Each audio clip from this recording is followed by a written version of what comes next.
yang dipikul oleh Timbalan Menteri ini bukan satu kerja yang senang kerana tugas yang melibatkan pelbagai perspektif, profesionalism, kebajikan dan yang paling penting mengekalkan integritinya.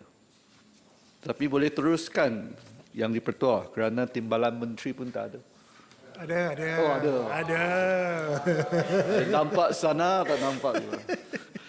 Saya sebenarnya harap Menteri Kesihatan diri sendiri hadir bersama kita pada hari ini untuk mendengar, meneliti dan menjawab mengikut kuasa kabinet yang diberikan kepada beliau.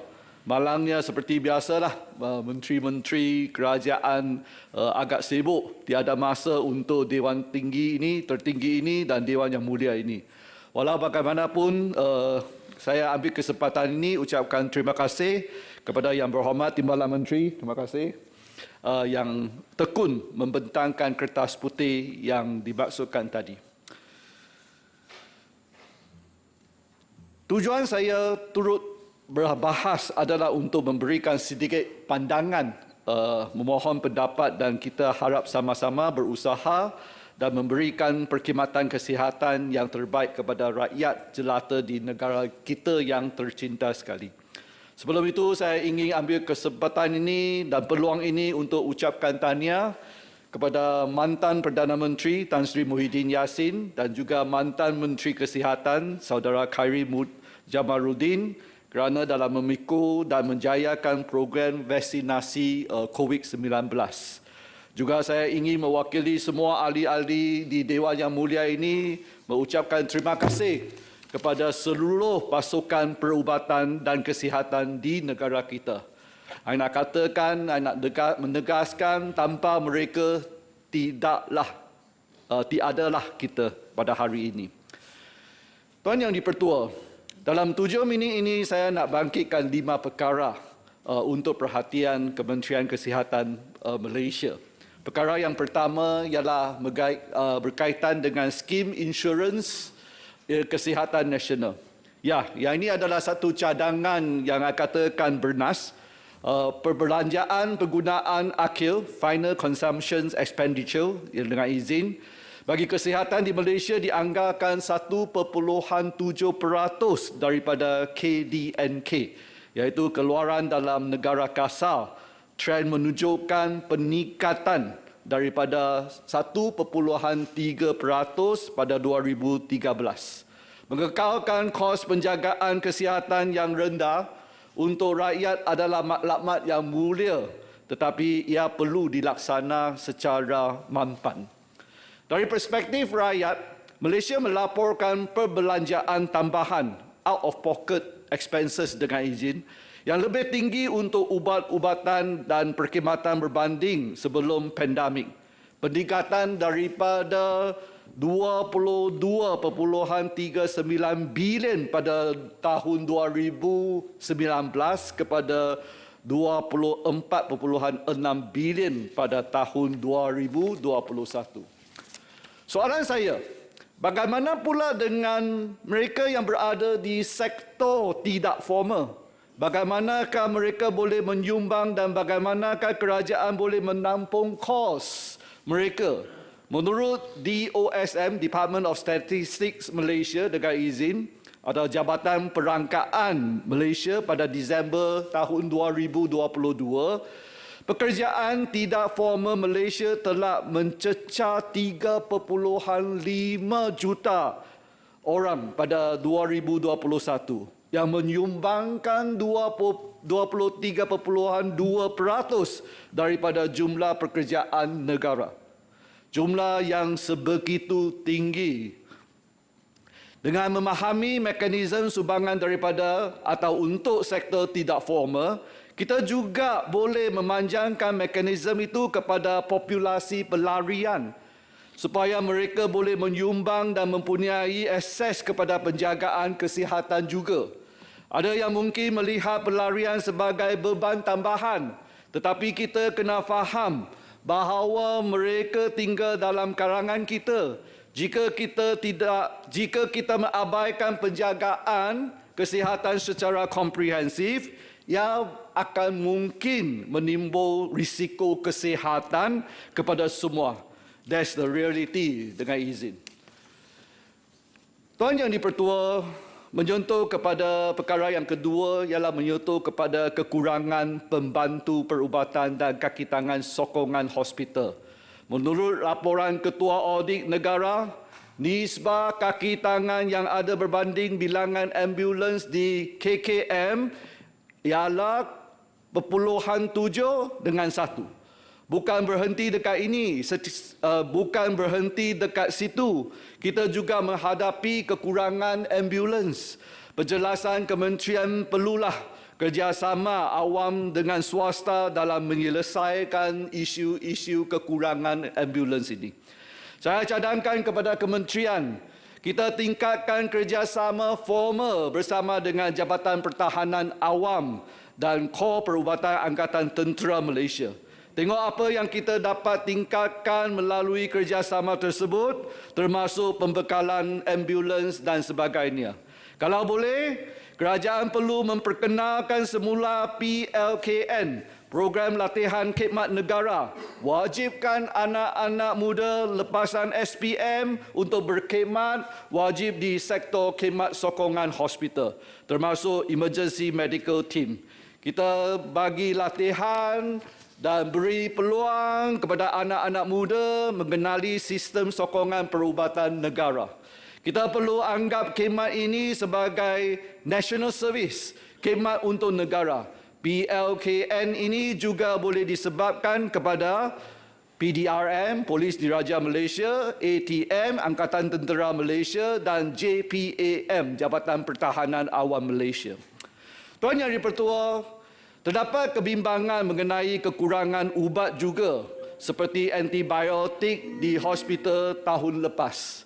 Untuk menyelesaikan punca utama, Malaysia memerlukan industri farmaseutical yang teguh dengan rantaian bekalan yang kukuh pada ubat yang generik itu. Sebagai contoh, Malaysia memerlukan akses kepada lebih banyak ubat HIV generik untuk memastikan affordability dengan izin kepada orang ramai. Ia juga sebagai sebahagian daripada maklumat bebas HIV atau AIDS menjelang 2030. Impak perswastaan farmaniaga masih tidak berbuah dan pasaran yang menjangka harga ubat-ubat akan meningkat sebanyak 10% hingga 20% dan lebih mahal. Peningkatan ini akan sekaligus disalurkan sebagai beban tambahan kepada sistem kesihatan di negara kita. YB lama lagi? 2 minit lagi. Tak boleh lah, 1 minit. 1 minit. Okey. Mungkin saya telah terlepas pandang kertas putih kesihatan, tetapi saya tidak melihat sebarang perkara mengenai memperkukuhkan rantaian bekalan farmaseutical negara yang terdapat dalam laporan hanya menyebutkan produk farmaseutical yang tidak mencukupi kerana permintaan yang meningkat di halaman muka surat 24 dan 25. Apakah pendirian menteri dalam mengembangkan kapasiti pengeluaran ubat generik atau merancang untuk menambah baik industri secara umum? Selain perkara-perkara yang di atas, saya mohon juga perhatian menteri dalam meningkatkan penawaran, pengkhususan dan sub-pengkhususan kepakaran geriatrik yang saya telah bangkit di sidang yang lepas itu. Dan janganlah bagi jawapan yang template yang berurusan yang perkara yang begitu penting itu. Maka saya mohon kementerian wujudkan sebuah jawatan kuasa khas dalam meneliti, berfokus dan mendekati perubatan dan perkhidmatan geriatrik. Ingat, Malaysia sudah memasuk ke arah negara tua pada 2020. Dengan ini saja saya memohon sokong kertas putih yang telah dibentangkan. Kalau tidak nanti YB lain pun tak puas hati. Okey, terima kasih. Okey, saya jemput YB Tuan Muhammad Hasbi Muda. Assalamualaikum warahmatullahi wabarakatuh. Terima kasih Datuk Seri Yang di-Pertua atas peluang untuk turut sama membahaskan usul kertas putih bagi kesihatan yang kita bentangkan. Saya tertarik dengan daripada 4 tonggak yang disebutkan. Saya tertarik untuk petik tentang tonggak yang ketiga, iaitu memastikan pembiayaan kesihatan yang mampan dan saksama. Dan saya fikir walaupun ini diletakkan sebagai tonggak yang ketiga, tetapi inilah isu utama ataupun masalah besar yang membelenggu sistem pendidikan dalam negara kita. Sebagaimana yang kita tahu, sektor kesihatan mencatatkan peruntukan belanjawan yang kedua tertinggi, iaitu daripada 388.1 bilion dalam bajet 2023, Kementerian Kesihatan mendapat 36.3 bilion, meningkat daripada tahun lepas, iaitu 32.4 bilion. Dan antara cabaran yang digariskan dalam kertas putih ini ialah dikotomi dalam sistem kesihatan awam dan swasta kita, yang kalau kita tengok juga di sektor awam, fee yang perlu dibayar oleh rakyat terlalu rendah, dan memang kita nak yang rendah lah.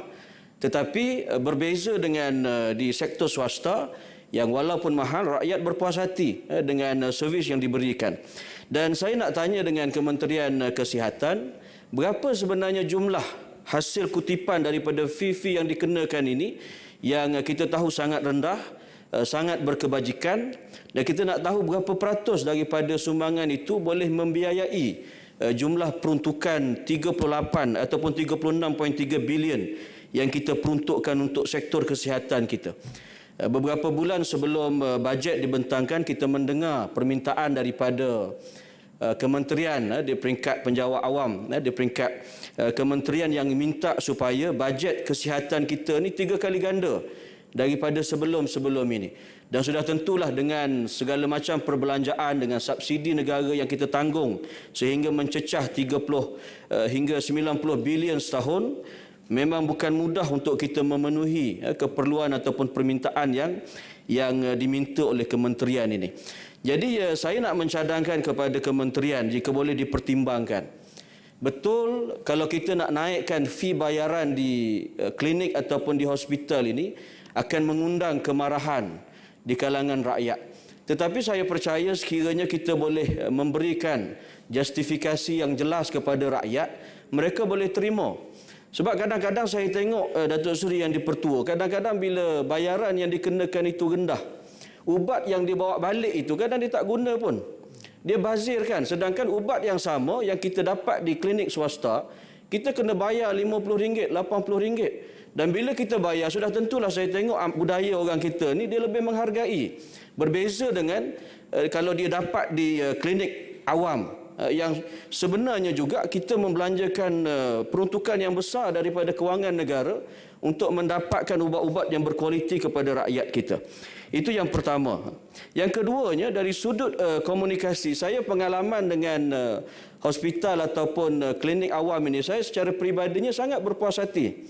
Saya ambil contoh umpamanya pusat rawatan bayi, ibu dan bayi di Kuala Terengganu, yang saya ingat diwujudkan dalam 8 ke 9 tahun yang lalu. Kualitinya cukup baik.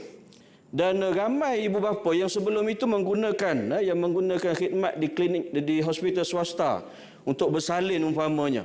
Mereka bertukar ke pribah, dan dengan kos yang sangat minimum, sudah tentulah ini memberikan gambaran yang sangat baik kepada sistem penyampaian sistem kesihatan negara kita. Dan kalau kita perhalusi juga dalam perkara yang biasa menjadi aduan di kalangan rakyat ini, dia bukan soal sangat kompetensi doktor ataupun siapa, tetapi mereka melihat kepada bagaimana kualiti komunikasi di kalangan mereka yang berada dalam premis hospital ataupun klinik tadi. Kadang-kadang sistem itu sama saja, tetapi kalau doktor ataupun jururawat ataupun mungkin pengawal keselamatan boleh berkomunikasi dengan baik kepada pelawat ataupun kepada pesakit, benda itu menyelesaikan banyak masalah. Saya tengok banyak aduan-aduan yang dibuat di media sosial ini, kadang-kadang bukan kerana sistem penyampaian, tetapi kerana kelemahan komunikasi di kalangan mereka-mereka yang bertugas di hospital ataupun klinik kita. Dan kalau boleh, saya ingin mencadangkan agar kita dapat menyediakan kursus yang lebih banyak kepada mereka-mereka ini, khususnya yang menjadi barisan hadapan yang memberikan khidmat kepada rakyat. Kemudian yang seterusnya, Datuk Seri Yang di-Pertua, saya juga ingin menyentuh dalam kertas putih ini banyak reformasi yang dibuat ini, boleh dikatakan saya tak berapa jumpa lagi tentang macam mana kita nak membela kebajikan doktor dan penjawat awam dalam sektor kesihatan kita. Kita tak nak sebutlah soal nak naik gaji dan sebagainya, itu mungkin difikirkan oleh kementerian.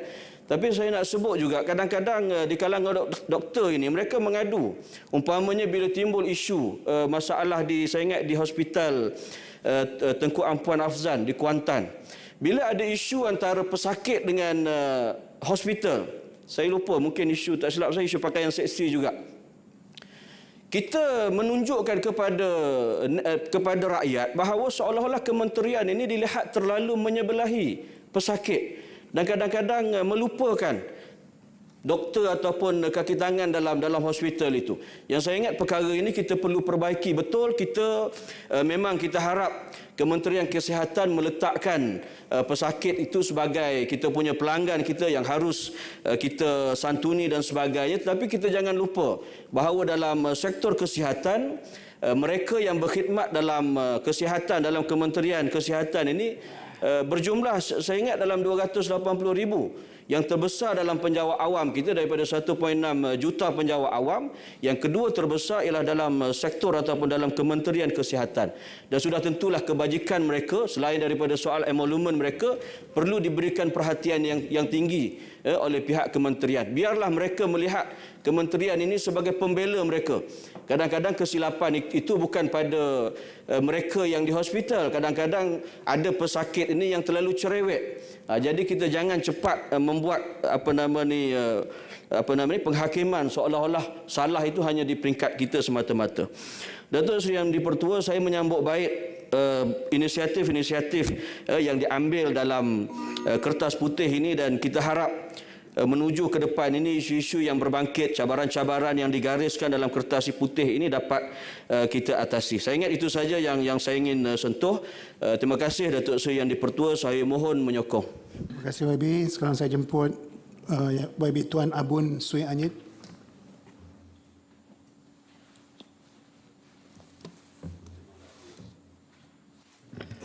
Terima kasih Tuan Yang di-Pertua. Terima kasih kerana memberi saya peluang untuk berbicara tentang kertas putih Kementerian Kesihatan pada petang hari ini. Ini adalah selari dengan hasrat kerajaan supaya saya percaya kita haruslah sejalai di dalam menikmati kemudahan kesihatan yang diberikan oleh Kementerian Kesihatan.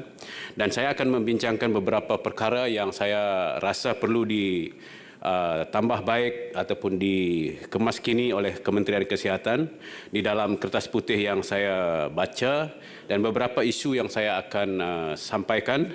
Yang pertamanya berkaitan dengan objektif kertas putih kesihatan ini, iaitu di mana ia antara lainnya menjadikan sistem kesihatan lebih saksama, mampan dan berdaya tahan. Jadi dalam isu ini saya lebih menekankan kepada kesaksamaan. Apabila kita bercakap tentang kesaksamaan, ini menunjukkan bahawa kementerian ataupun kerajaan ingin memberi kemudahan kesihatan itu ataupun perkhidmatan kesihatan itu kepada seluruh rakyat di dalam negara ini. Jadi kerana saya ini berasal daripada luar bandar, dan saya selalu menerima aduan-aduan daripada penduduk di pedalaman, maka dengan adanya kertas putih kesihatan ini akan kita harap didapat disebarluaskan, dipergunakan oleh mereka yang ada di pedalaman, terutamanya apabila kita memberi perkhidmatan ataupun saksama kesihatan ini kepada rakyat kita, maknanya mereka harus tidak diabaikan di dalam menerima ini. Ini termasuklah kemudahan-kemudahan yang perlu disediakan untuk mereka. Dan yang keduanya yang di-Pertua adalah aspirasi reformasi di dalam kertas putih Kementerian Kesihatan ini, iaitu di mana saya tekankan, yang saya ingin petik di sana adalah perkhidmatan, pencegahan dan promotif agar rakyat kekal sihat dan sejahtera. Saya sangat setuju dengan aspirasi reformasi kesihatan ini, kerana pencegahan itu lebih baik daripada mengubati. Kementerian Kesihatan ini kita jangan lihat dia ke arah hanya untuk mengubati saja. Ya, memang itulah core business dia, tetapi kalau boleh kita tekankan kepada pencegahan dan promotif ini. Kerana pencegahan ini juga adalah satu lebih baik atau lebih murah kosnya berbanding dengan kita mengubati. Justru itu di pedalaman kita harus memberi juga penekanan kepada pencegahan ini. Pencegahan ini ada kaitannya dengan fasiliti-fasiliti yang perlu ada di pedalaman juga, termasuklah klinik yang perlu disediakan di mana-mana penduduk yang di pedalaman yang ramai penduduknya. Dan yang ketiganya, saya ingin membicarakan tentang manfaat reformasi kesihatan kepada rakyat, di mana manfaat ini dijangkakan dilaksanakan di dalam masa tempoh 15 tahun. Jadi dalam masa 15 tahun ini, Tuan Yang di-Pertua, saya berharap supaya kerajaan melalui Kementerian Kesihatan ini dalam awal-awal dalam tahun pertama ke 5 tahun ini, kalau boleh saya merayu kepada kementerian supaya menyediakan fasiliti kesihatan, iaitu klinik-klinik yang masih tidak ada di pedalaman Sarawak terutamanya.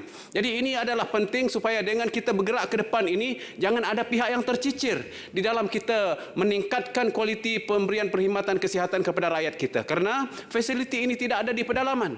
Dan ini juga ada kaitannya dengan kementerian yang akan menyediakan perkhidmatan internet dan sebagainya. Itu di luar kementerian yang lain. Dan yang saya ingin tekankan di sini adalah supaya perkhidmatan ataupun fasiliti-fasiliti ataupun klinik-klinik kesihatan yang perlu disediakan di pedalaman Sarawak ini, terutamanya yang saya ingat adalah ada beberapa yang akan saya sebutkan sebentar nanti. Jadi langkah-langkah awal perlu ditekankan untuk mencegah sesuatu penyakit itu. Terutamanya ada juga mereka yang kerana mereka tidak sempat sampai ke klinik atau tidak sempat sampai ke hospital di bandar ataupun di pekan, maka ada yang menemui ajal di perjalanan, sepanjang perjalanan itu. Jadi inilah yang mengecewakan kita yang di pedalaman. Justru itu saya berharap ada beberapa persoalan dan ada apa-apa yang saya ingin tahu daripada Kementerian Kesihatan, di mana beberapa klinik di Sarawak, iaitu di pedalaman yang saya tahu, yang saya ada personal knowledge dengan izin, di mana saya sendiri melawat klinik Long Busang yang berkos membinanya adalah 3 juta, tetapi hanya tinggal rangka. Jadi apakah kementerian berusaha untuk menyelesaikan ini dalam yang saya katakan tadi, dalam awal-awal tahun 15 tahun yang dijangkakan untuk mengendalikan kertas putih kementerian ini.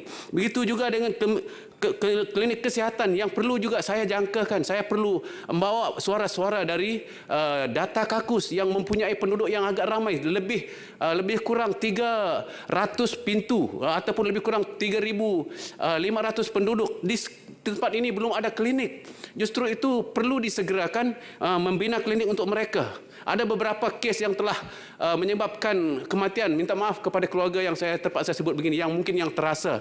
Kerana tidak sempat pergi ke klinik, maka ahli keluarga mereka telah meninggal. Justru itu saya sangat concern kepada mereka-mereka yang tidak ada tempat mengadu untuk menjaga kesihatan ini di pedalaman. Dan yang seterusnya adalah klinik kesihatan perlu juga ada di Long Urun. Mereka di sini juga sangat sudah bertahun-tahun menantikan adanya klinik. Ada tempat tertentu yang ada klinik, tetapi penduduknya tak berapa berbanding dengan yang saya sebutkan tadi. Begitu juga permasalahan dengan dialisis. Mesin dialisis yang perlu ditempatkan juga di Belaga ataupun di klinik Sungai Asap. Ini juga sangat mendesak buat masa ini. Jadi justru itu saya berharaplah dengan adanya kertas putih ini akan meningkatkan semua perkara yang kita sebutkan tadi, dan juga ada juga tempat tertentu di mana ambulan juga diperlukan, kerana kalau seorang yang menghadapi kecemasan, emergency, terpaksa menggunakan kenderaan sendiri, bahkan kalau ada kemalangan, maka pihak polis pula yang akan menggunakan kenderaan mereka persendirian kenderaan polis untuk membawa mereka ke hospital. Inilah antara perkara-perkara yang perlu diperbaiki sebelum kita melaksanakan kertas putih Kementerian Kesihatan ini supaya dia menyeluruh kepada rakyat di dalam negara ini. Dengan itu yang dipertua saya menyokong kertas putih Kementerian Kesihatan. Terima kasih. Terima kasih. Seterusnya saya jemput Tuan Haji Muhammad Afandi bin Muhammad. 7 minit ya lebih. InsyaAllah. Assalamualaikum warahmatullahi wabarakatuh dan salam sejahtera Datuk Seri Timbalan Yang Dipertua dan sahabat-sahabat senator sekalian. A'udzubillahi minasyaitonirrajim. Bismillahirrahmanirrahim. Rabbi israh li sadri wa yassir li amri wahlul 'uqdatam min lisani yafqahu qawli. Sebelum saya meneruskan perdebatan saya, perbahasan saya mengenai kertas putih kesihatan ini, saya ingin merujuk pada doa yang amat popular di kalangan umat Islam yang berbunyi Allah ma'afini fi badani, Allah ma'afini fi sam'i, Allah ma'afini fi basari. Ya Allah, ya Tuhanku, kau berilah keafiatan tubuh badan aku, badan dulu. Kau berilah kesihatan atau keafiatan penglihatan aku, dan kau berilah keafiatan pendengaran aku. Maknanya doa kita ni untuk kita menjadi sihat, supaya kita tidak sakit, supaya kerajaan tidak menanggung kos terbeban untuk menyembuhkan kita yang sakit. Jadi memang Islam menggalakkan orang yang sihat, orang yang gagah, supaya tidak membebankan kerajaan itu sendiri. Cuma saya bersyukur kepada Allah SWT dan saya rasa terharu kerana ini merupakan hari kedua terakhir saya dan ini kali terakhir saya berada di Dewan untuk berbahas. Saya boleh terlibat dalam satu kertas putih kesihatan yang sudah lama kita tunggu-tunggu, dan saya ucap tahniah kerana kerajaan telah berjaya membentangkan kertas putih kesihatan. Dan di antara beberapa perkara kerajaan melihat ke depan, umpamanya bagi memastikan usaha reformasi ini kalis masa hadapan dan tidak terkesan dengan situasi politik maupun perubahan pentadbiran negara. Selain daripada itu juga, untuk mengesahkan kertas putih kesihatan supaya menjadi hala tuju reformasi sistem kesihatan negara untuk tempoh 15 tahun akan datang. Jadi alhamdulillah kita melihat bahawa ianya satu agenda ke depan. Cuma saya melihat satu kelemahan di pihak kerajaan. Mereka boleh mengeluarkan setelah berbincang dengan berbagai pihak, mereka boleh mengeluarkan wang untuk memulakan satu projek. Umpamanya kita memiliki bangunan hospital yang hebat, sama ada di Serdang, Temerloh, Ampang, di Selayang, di Sungai Petani. Alhamdulillah, memang antara terbaik dari sudut reka bentuk pembinaan hospital kita. Tetapi yang saya kesalkan, kelemahan kerajaan adalah dari sudut maintenance dan selepas siapnya hospital itu. Ini kelemahan bukan hanya di Kementerian Kesihatan, juga di kementerian-kementerian lain. Umpamanya, Kementerian Kesihatan membeli alat-alat yang canggih, mahal. Sama ada mesin pengesan radioaktif, mesin pengesan X-ray, mesin pengesan kemoterapi, dan berbagai-bagai mesin-mesin yang lain. Tetapi bila sampai ke tahap maintenance, tahap baik pulih, itu kelemahan. Bukan hanya Kementerian Kesihatan, juga kementerian-kementerian lain. Sepatutnya kerajaan sudah memikirkan long time ago dengan izin, supaya diwujudkan satu departmen khusus ataupun departmen dalaman, supaya alat-alat ini setelah dibeli secara departmentally dengan izin dapat membaiki dengan izin, rather than waiting for the engineers from overseas, provider of the machine datang dan menimbulkan kos yang tinggi. Umpamanya di Pantai Timur, alat untuk pengesan radio dan pengimejan radioterapi hanya ada di USM saja. Tidak ada di hospital besar Kota Kelantan, hospital besar Terengganu dan Pahang. Contoh. Jadi bila rusak, maka mereka mesti dihantar ke Kuala Lumpur dan sebagainya. Kita faham. Maknanya kerajaan menghadapi masalah kekangan keuangan. Kita faham. Semua orang minta belaka. Kementerian itu minta kementerian. Dan kita semua sedar bahawa Kementerian Kesihatan dari satu segi mendapat peruntukan kedua terbesar. Sama dari sudut peruntukan tahunan kerajaan dan juga dari sudut peruntukan kaki tangan. Dari sudut itu Alhamdulillah.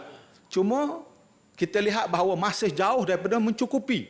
Kerana kita tengok kaki tangan terpaksa bekerja seperti robot.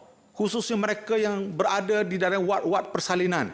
Memang servis dengan izin mereka, Alhamdulillah, hebat.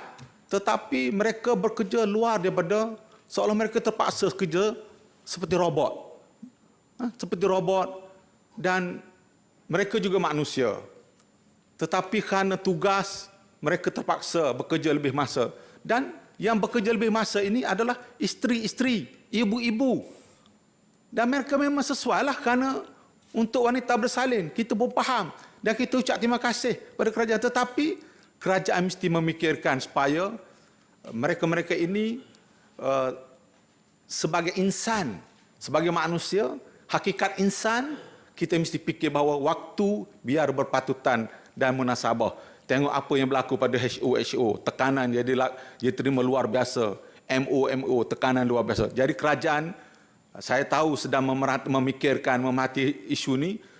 Kita minta kerajaan menyelesaikan supaya mereka ni tidak terlalu dibebankan.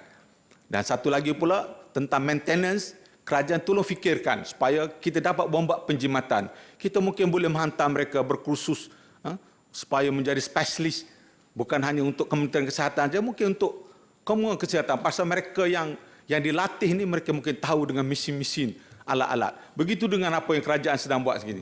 Jadi kita minta supaya maintenance nanti, walaupun mungkin penggunaan software dan sebagainya untuk mencanggihkan lagi sistem kawalan, pengurusan, rekod-rekod dan sebagainya, tetapi kita bimbang setakat yang kita perhatikan di hospital-hospital yang kecil-kecil itu mereka tidak ada kemampuan dari sudut nak mengendalikan. Saya tengok dengan pemerhatian yang saya lihat. Dan satu lagi saya mohon kerajaan, tidak ada orang minta sakit. Siapa yang nak sakit ni? Tak ada orang nak sakit. Tetapi kalau di kampung-kampung, memang bila mereka masuk wad, maka isteri kena pergi jaga. Mereka hilang punca pendapatan. Kita orang politik selalu pergi ziarah, kita tahu. Bila sakit je sama, isteri ke, suami ke, anak-anak, maka punca pendapatan tidak ada. Jadi bagi saya, kerajaan hold dulu dengan izin. Tahan dulu untuk menaikkan kadar charge kemasukan sama ada ke klinik kesihatan ataupun hospital daripada RM1 ke RM5. Kalau boleh RM1 pun kerajaan maknanya biarkan dulu. Tak payah pakailah, kita guna pendapatan kerajaan yang lain. Datuk Seri Yang Di-Pertua, untuk sahabat-sahabat kita yang serang rakan saya daripada parti saya nak bagi tahu macam ni. Sekarang ni pakaian, dulu memang pakaian ni tak tutup aurat. Sahabat-sahabat yang bukan beragama Islam dia kena faham. Tutup aurat satu bab. Tetapi dalam Islam ni ada pakaian menjolok mata tu pun kena ada juga. Ini mungkin subjektif. Tapi sebelum nak dapat pakaian tutup aurat ni, lama Kesatuan Pekerja Kesihatan berjuang, lama. Tapi Alhamdulillah akhir sekali kerajaan terima. Begitu juga ini. Saya memanglah, saya berpuas hati bila mana mereka sekarang Alhamdulillah ramai dah mula. Siapa yang nak pakai beri kebebasan. Siapa yang tak nak pakai, okeylah itu hak dia. Tetapi dalam Islam ni ada satu lagi istilah. Istilah kita tutup, tapi tutup yang bermaruah. Tutup yang ikut kaedah Islam. Dia lain, Islam ni dia ada tutup, betul tutup, tapi dia ada tidak boleh menampakkan reka bentuk tubuh tu sebagainya. Saya tidak kata saya tapi untuk makluman sahabat-sahabat saya yang bukan beragama Islam, supaya memahami bahawa tutup aurat satu bab, tetapi menampakkan bentuk tubuh badan itu bab yang kedua pula. Jadi kalau ianya dilihat oleh orang-orang tertentu sebagai tidak memenuhi syarat tutup tu, itu pandangan. Tapi bagi saya, alhamdulillah, saya sudah berpuas hati bagi saya dengan pakaian yang ada tu, karena daripada dulu tak tutup aurat, sekarang dah tutup aurat.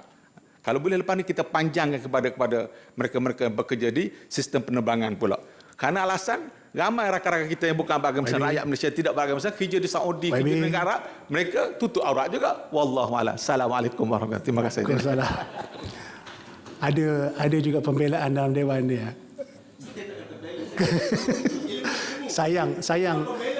Sayang dua YB yang bangkitkan tadi tak ada dalam dewan. Terima kasih. Sekarang ni saya jemput YB satu, Arman Azhar Abu Hanifah. 7 minit YB ya. Assalamualaikum warahmatullahi wabarakatuh. Salam sejahtera. Terima kasih Dato' Yang di-Pertua kerana memberikan peluang untuk berbahas mengenai usul Kertas Putih Kesihatan pada hari ini.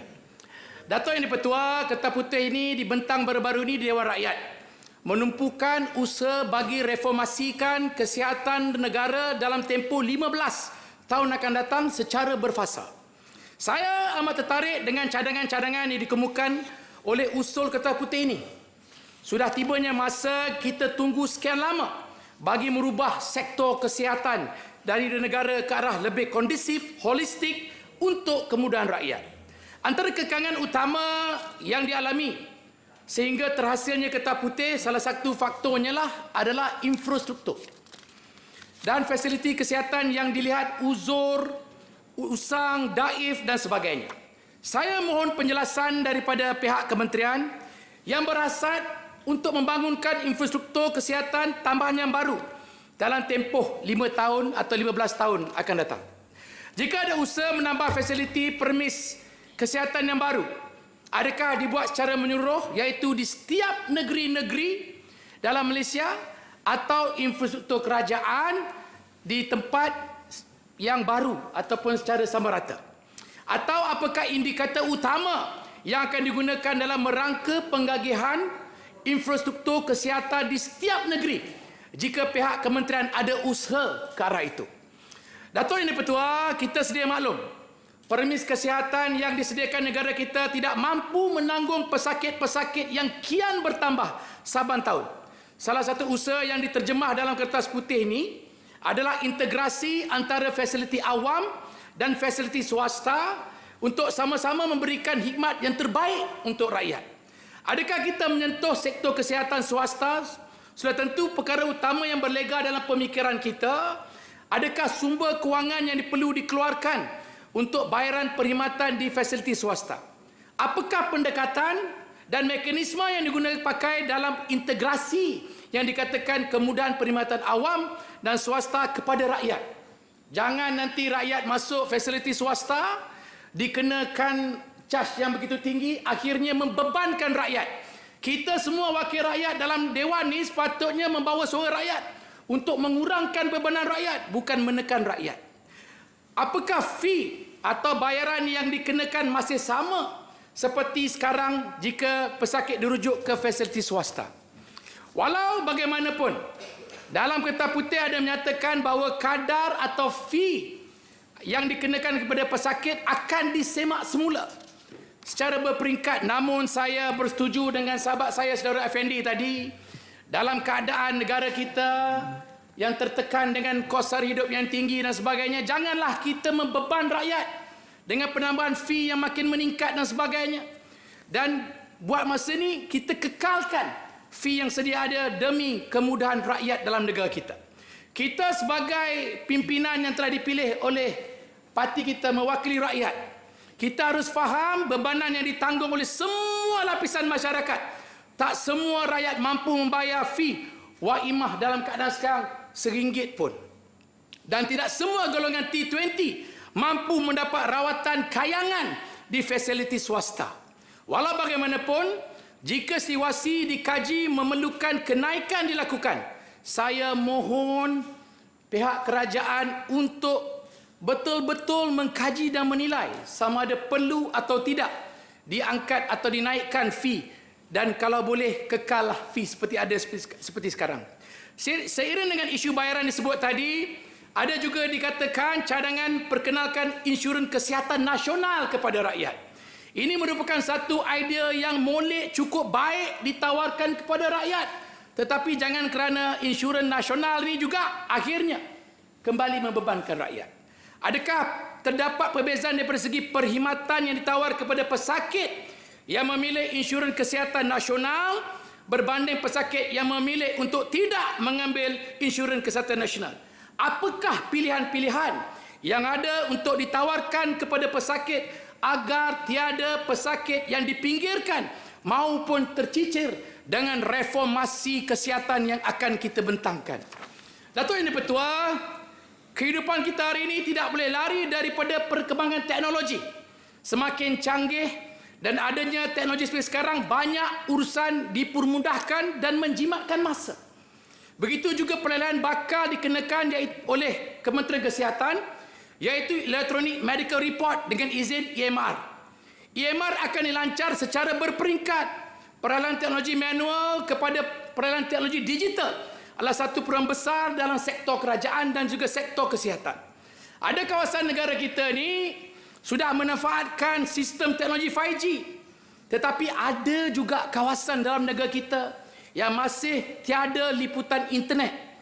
Persoalan saya kepada agensi kerajaan dan kerajaan, apakah langkah mitigasi yang diambil oleh KKM bagi kawasan-kawasan yang tiada liputan internet maupun liputan yang rendah untuk beralih daripada sistem teknologi elektronik yang dalam usaha reformasi kesihatan ini? Seiring dengan reformasi yang bakal diadakan, saya ingin bertanya kepada pesakit yang menetap di kawasan A hanya boleh mendapat rawatan di fasiliti kesihatan dan lingkungan mukim itu ataupun boleh pergi ke tempat kesihatan yang lain. Datuk Yang di-Pertua, pesakit tidak dibenarkan mendapat rawatan di kawasan B walaupun ada kekosongan temu janji kerana alamat pesakit tersebut adalah di kawasan B. Kerana ini adalah birokrasi yang masih ada dalam negara kita, akhirnya melibatkan isu kebajikan rakyat juga tersisih. Apakah terdapat sebarang pendekatan, perubahan yang dilakukan dalam situasi ini dalam merangka reformasi yang bakal dilaksanakan kerana rekod pesakit sudah boleh diakses melalui sistem integrasi EMR atau rekod pesakit bukan lagi dalam fail yang manual yang disimpan secara fizikal tetapi boleh diakses di mana-mana saja. Kita nak pergi negara maju, jangan kita dah ada semua fasilitis ni, masih lagi ada banyak birokrasi tetapi sukar untuk kita melaksanakan reformasi kesihatan.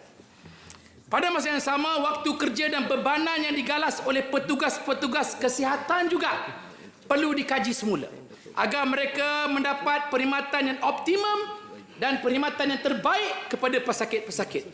Petugas-petugas kesihatan juga mungkin boleh dipertimbangkan diberikan inisiatif seperti retreat dengan izin atau cuti tambahan dengan tempoh tertentu bagi tujuan recharge semangat mereka. Mereka merupakan frontliner. Ketika kita susah, mereka lah yang membantu masyarakat dan juga pesakit. Apa salah kita menghargai mereka dalam satu retreat ataupun mereka tidak terbeban dengan kerja-kerja yang dibebankan. Ada 2 minit lagi. Jangan risau Datuk Yang di-Pertua, saya selalu ikut time. Saya tak macam kawan saya selalu langgar time. Dan dengan izin, mereka yang berhadapan dengan situasi orang sakit setiap hari di mana sedikit sebanyak akan mempengaruhi emosi dan semangat kerja mereka. Saya amat berharap kertas putih ini dapat direalisasikan dengan kadar segera untuk memanfaatkan rakyat kita. Hampir 4 dekad pelbagai kajian dibuat. Banyak sangat kajiannya. Tetapi sudah sampai masanya kajian itu diimplementasikan menjadi dasar reformasi kesihatan dalam negara kita. Dan sekarang ini kita perlu merealisasikan reformasi kesihatan ini secara besar-besaran seiring dengan peredaran zaman dan teknologi. Tahniah kepada Kementerian Kesihatan. Dengan ini saya menyokong dan saya minta kawan-kawan terus menyokong reformasi kesihatan demi kepentingan rakyat Malaysia dan masa hadapan rakyat Malaysia. Sekian, wabillahi taufiq wa hidayah. Assalamualaikum warahmatullahi wabarakatuh. Time yang tepat. Terima kasih, seperti YB. mana yang telah diminta oleh Tak sampai 7 minit pun, tapi padat isinya. Sekarang ni saya jemput YB Tuan Haji Abdul Nasir Haji Idris untuk berbahas.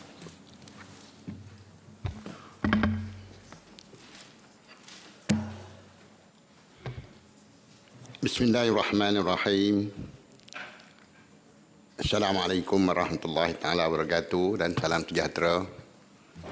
Terima kasih kepada Datuk Seri Yang di-Pertua memberikan peluang untuk saya sama-sama untuk membahaskan kertas putih yang kita pakai bahas hari inilah. Kertas yang daripada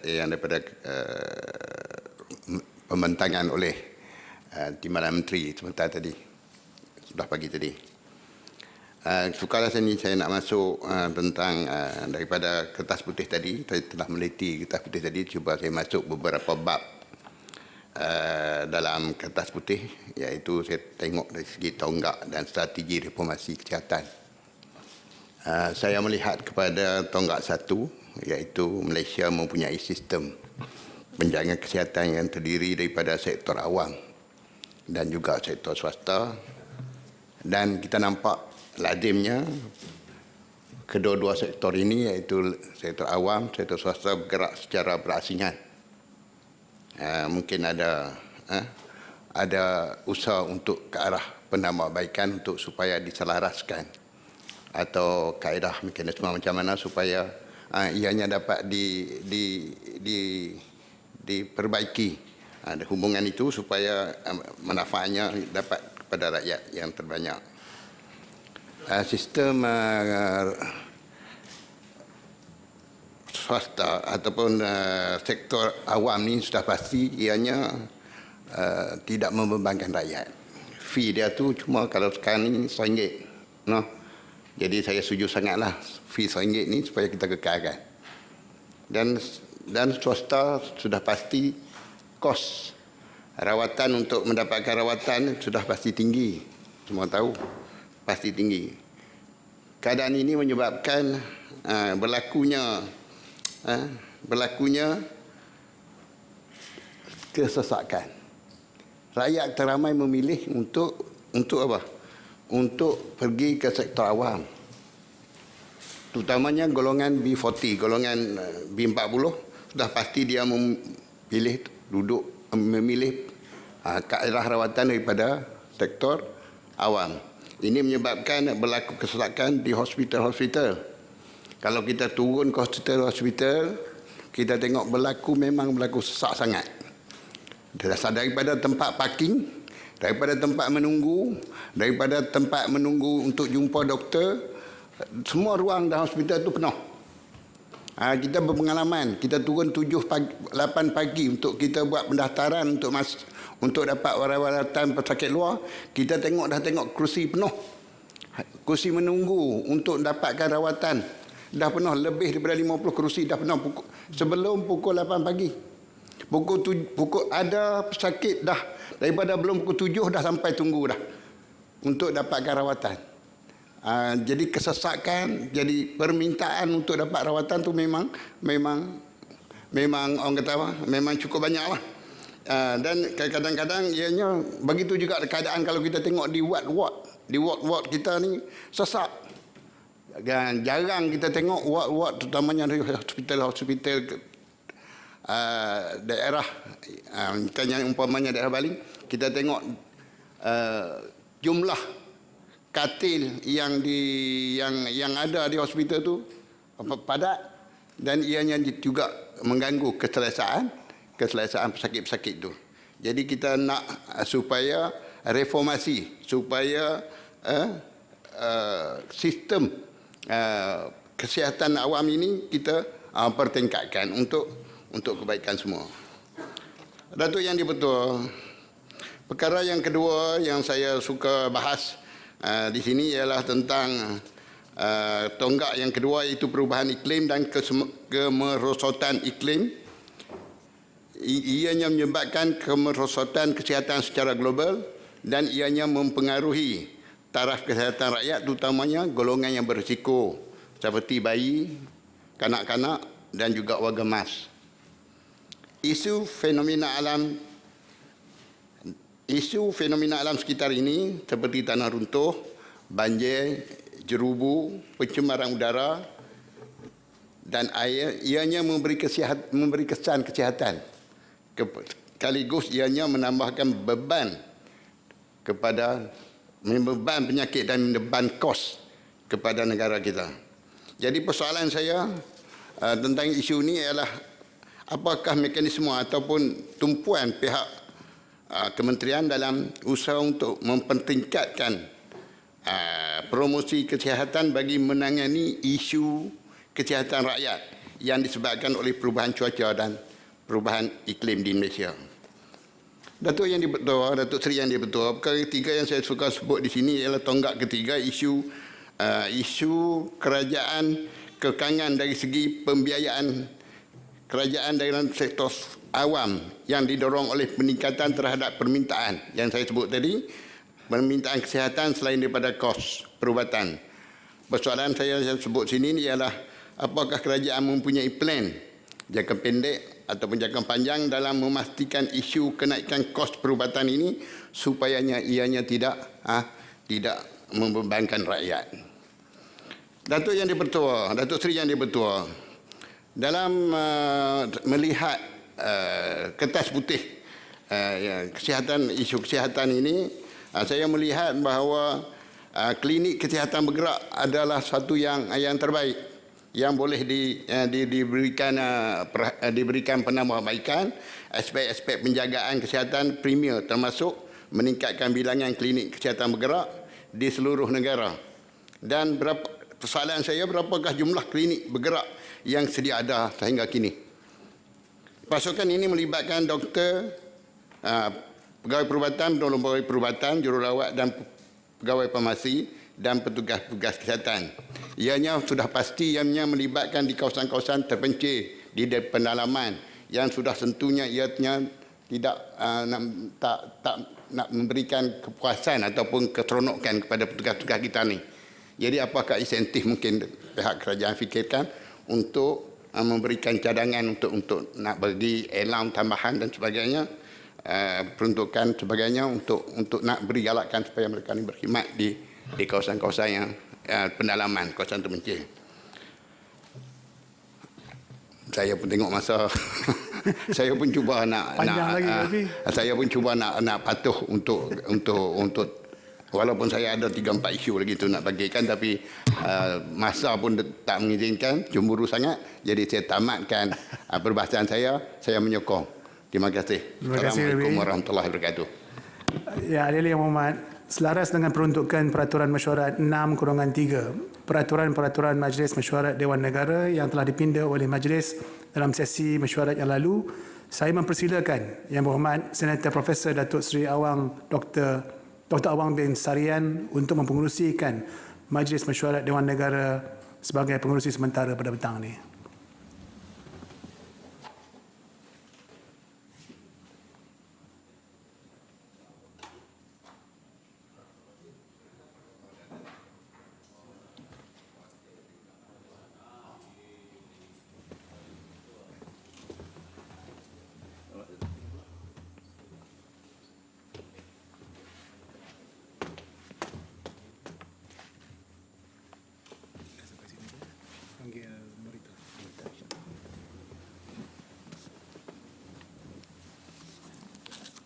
Assalamualaikum warahmatullahi wabarakatuh dan salam sejahtera. Kita teruskan penyampaian perbahasan oleh Yang Berhormat Puan Norita Soai. Silakan.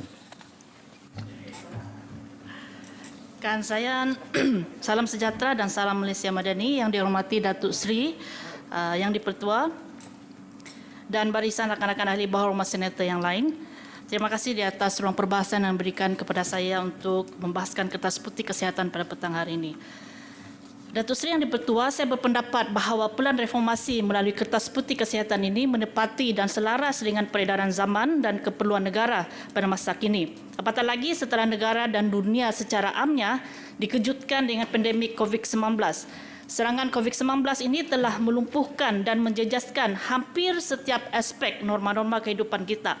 Bukan saja dari aspek kesihatan, malahan aspek pendidikan, perhubungan dan komunikasi, pengangkutan, sumber tenaga kerja dan aspek yang paling teruk terjejas serta telah mencetuskan ketidaktentuan di dalam maupun di luar negara, iaitu sektor ekonomi.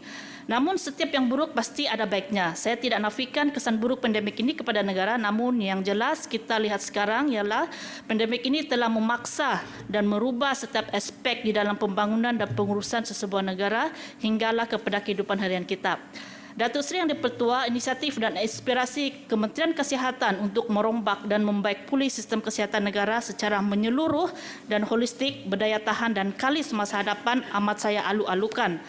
Namun begitu, demi menjamin keberkesanan Kertas Putih ini dan demi kesejahteraan rakyat amnya dan masa hadapan kesihatan kita, saya menyokong penuh cadangan, iaitu apabila Kertas Putih ini telah dipersetujui dan diluluskan, Kertas Putih Kesihatan ini hendaklah terus dikekalkan walaupun berlaku perubahan dalam pentadbiran dan kepimpinan politik, atau dalam erti kata lain, Kertas Putih ini haruslah kalis perubahan politik.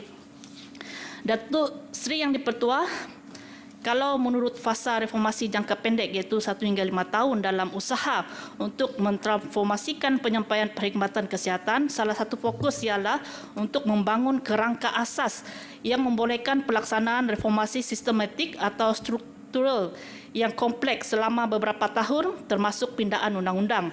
Menjurus kepada kebajikan penduduk-penduduk di luar bandar, khasnya persoalan saya ialah adakah kerangka asas ini meliputi pembangunan infrastruktur dan menaik taraf kemudahan-kemudahan hospital dan klinik-klinik di pinggir dan di luar bandar, khasnya yang kita sudah sedia maklum mempunyai banyak keterbatasan, halangan dan cabaran. Besar harapan saya agar langkah pertama dan yang paling utama untuk kita merealisasikan dan membangunkan reformasi Kertas Putih ini ialah dengan membaiki, menaik taraf dan menyelenggarakan kemudahan-kemudahan kesihatan di hospital dan klinik di pinggir dan luar bandar yang sudah sedia ada. Di kesempatan ini, saya ingin bertanyakan juga apakah status dan perkembangan terkini pembinaan hospital baru di daerah Tenom dan naik taraf klinik kesihatan di daerah Kemabung. Saya juga ingin memaklumkan kepada kementerian bahawa perlunya ada mesin MRI hospital kerajaan di daerah Keningau yang cater keperluan pesakit dari daerah pedalaman di Sabah, iaitu daerah Tambunan, daerah Keningau, Nabawan dan juga daerah Tenom. Untuk makluman Dewan Yang Mulia ini, daerah Tenom, daerah-daerah di pedalaman ini tidak ada satu pun mesin MRI. Kalau ada pun pesakit terpaksa ke Kota Kinabalu ataupun ke klinik swasta. Jadi ini sangat membebankan kepada pesakit-pesakit di luar bandar dan di pedalaman negeri Sabah. Seterusnya saya juga tertarik dengan salah satu daripada tonggak dan strategi Kertas Putih Kesehatan ini, yaitu tonggak yang kedua yang memberikan fokus kepada pendekatan mempromosikan kesihatan dan pencegahan penyakit. Menurut laporan dari Kementerian Kesihatan Malaysia, 70% daripada pesakit yang datang ke Pusat Perkhidmatan Kesihatan Awam adalah berkaitan dengan penyakit NCD atau penyakit tidak berjangkit. Dan tambahan lagi, penyakit yang menyebabkan kematian tertinggi di Malaysia ialah penyakit NCD, iaitu penyakit jantung, stroke, penyakit saluran pernafasan, kanser dan kencing manis. Saya percaya dengan izin, preventive is the best cure. Kebanyakan penyakit NCD ini kita boleh elakkan dengan mengamalkan gaya hidup yang sihat. Oleh itu, saya menyokong semua usaha-usaha untuk mengadakan lebih banyak program preventif, promotif dan kesedaran, insentif dan disinsentif melalui cukai-cukai terhadap barangan yang disifatkan sebagai tidak sihat. Saya sendiri pernah didatangi oleh doktor swasta yang telah mencadangkan program-program preventif dan kesedaran untuk membantu pesakit-pesakit buah pinggang menyedari akan masalah dan kerana menyedari masalah kekurangan mesin-mesin dialisis di hospital-hospital di kawasan luar bandar dan peningkatan jumlah pesakit buah pinggang. Datuk Seri Yang di-Pertua, saya juga ingin menyampaikan pendapat saya mengenai fee perkhidmatan kesihatan awam kita. Selain daripada menyokong supaya perbelanjaan kepada sektor perkhidmatan kesihatan kita dinaikkan, saya juga menyokong agar fee perkhidmatan kesihatan perlu ditingkatkan atau dinaikkan. Mungkin pendapat saya ini tidak popular buat masa ini, namun setelah mengambil kira perkara-perkara seperti peningkatan kos operasi, peningkatan kadar inflasi dan peningkatan permintaan perkhidmatan kesihatan akibat pertambahan penduduk. Namun begitu, saya ingin tegaskan di sini bahawa kenaikan fee ini tidak harus dinaikkan buat masa ini atau sehinggalah keadaan ekonomi negara dan rakyat membenarkan. Kenaikan fee ini hendaklah dikaji, ditelitikan dan diluluskan sebelum dilaksanakan. Datuk Seri Yang di-Pertua, saya ingin menarik perhatian Dewan Yang Mulia ini mengenai potensi perkhidmatan kesihatan kita untuk dijadikan satu sumber pendapatan yang menguntungkan kepada negara, iaitu dengan izin Healthcare Tourism Destination. Usaha-usaha ini untuk menjadikan perkhidmatan kesihatan kita sebagai sumber pendapatan harus juga disenaraikan dalam kertas putih kesihatan ini. Ambil saja contoh industri pelancongan perubatan di negeri Pulau Pinang. Menurut satu laporan, Pulau Pinang menerima sebanyak 66 juta pada tahun 2019 dan pada tahun lepas telah menerima dalam 285 juta dari industri ini saja. Saya yakin dengan harga yang berdaya saing dan kualiti perkhidmatan kesihatan negara kita di antara perkhidmatan yang terbaik berbanding dengan negara-negara Asia yang lain, kita mampu untuk menjana pendapatan. The domino effect daripada industri ini turut membantu industri-industri perkhidmatan lain seperti pelancongan, pengangkutan makanan dan minuman dan membuka lebih banyak peluang pekerjaan kepada rakyat kita. Dengan ini, Datuk Seri Yang di-Pertua, saya akhiri perbahasan saya dengan menyatakan sokongan saya terhadap kertas putih kesihatan ini. Sekian dan terima kasih. Terima kasih tahniah pada Yang Berhormat Puan Nurita Suwai dalam tempoh belum sampai 5 minit. Jadi kita teruskan dengan mempersilakan Yang Berhormat Datuk Johannes Abdul Aziz.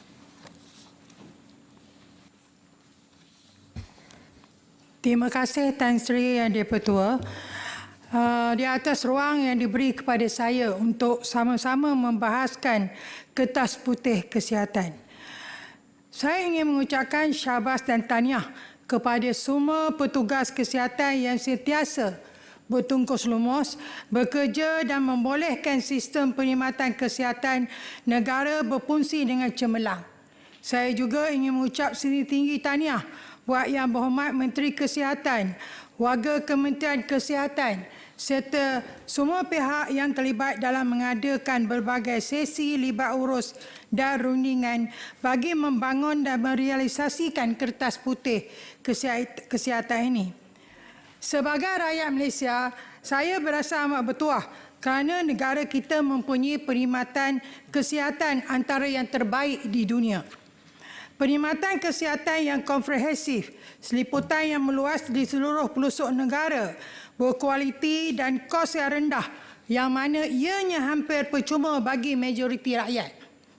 Dalam masa yang sama, pilihan perkhidmatan perubatan swasta juga adalah sebagai alternatif yang mudah dan berkualiti tidak keterlaluan.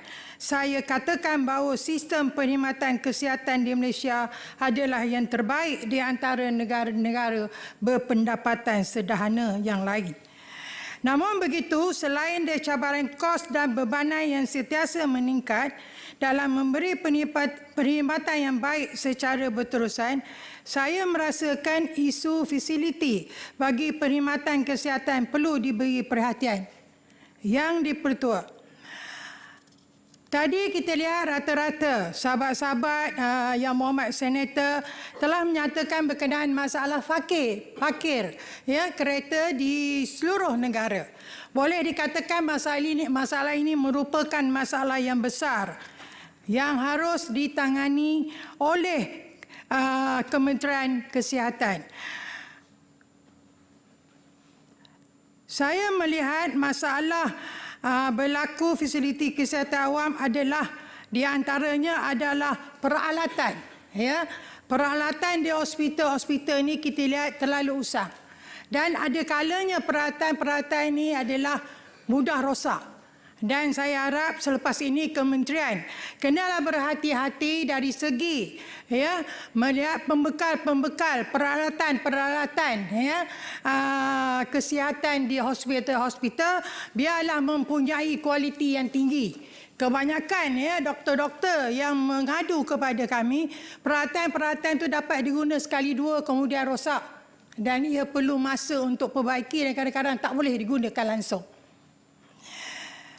Saya juga ingin menarik perhatian Dewan mengenai isu kebakaran.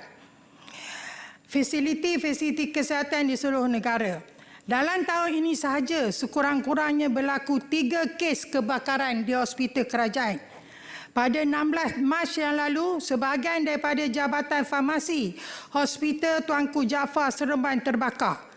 Kemudian pada 20 Mei berlaku kebakaran di Hospital Sultanah Aminah, Johor Bahru melibatkan bilik pemampatan udara yang terletak bersebelahan dengan bangunan hospital. Akibat dari kebakaran itu, operasi Dewan Bedah terpaksa dihentikan buat sementara waktu. Dan awal bulan ini pada 6 Jun, giliran Hospital Teluk Intan pula yang terbakar membabitkan 8 unit stor di kuartus hospital. Saya percaya banyak lagi kes kebakaran di fasiliti kesihatan yang berlaku tetapi tidak dilaporkan atau diwar-warkan secara terbuka. Isu kebakaran di fasiliti kesihatan terutamanya kebakaran berulang bukanlah satu isu biasa yang selesai apabila api berjaya dipadam. Isu ini melibatkan beribu nyawa, memandangkan fasiliti kesihatan merupakan tempat tumpuan dan banyak nyawa yang bergantung dengannya. Masalah pendawaian yang usang di fasiliti kesihatan adalah isu yang serius dan perlu tindakan segera dan ditangani. Tidak mustahil jika suatu hari berlaku kebakaran yang boleh meragut nyawa. Menteri Kesihatan sebelum ini pernah mengesahkan terdapat sekurang-kurang 46 buah hospital berusia 5 dekad, malah ada yang telah beroperasi lebih 100 tahun. Di seluruh negara dikenal pasti sebagai hospital yang daif dan uzur, berisiko berlaku kejadian yang tidak diingini terutama kebakaran disebabkan sistem pendawaian elektrik yang berbahaya. Keadaan pendawaian yang tersirat lama dan kurang efisien menyebabkan sukar untuk mendapat kelulusan bomba. Bekalan kuasa di hospital-hospital ini juga dipercaya tidak mampu lagi menampung peralatan moden yang ditempatkan di hospital akibat banyak mesin yang rosak. Saya faham proses penambahbaik hospital-hospital daif ini sukar untuk dilaksanakan sepenuhnya. Kerana isu kewangan, operasi hospital yang tidak boleh dihentikan sewenang-wenangnya. Oleh itu, saya berharap agar KKM dan Kementerian Kerja Raya dapat duduk semeja untuk membincang isu ini supaya penyelesaian yang realistik dapat diraih. Yang di-Pertua, walaupun pelbagai teori perancangan rundingan libat urus dan reformasi yang dilaksanakan, semuanya akan jadi sia-sia jika fasiliti dan peralatan perkhidmatan kesihatan gagal berfungsi dengan baik dan lancar. Cara terbaik untuk memastikan reformasi bagi sistem kesihatan negara ini berjaya adalah dengan turut mereformasi segala kemudahan dan peralatan perkhidmatan kesihatan di semua fasiliti kesihatan terutama yang telah usang dan uzur.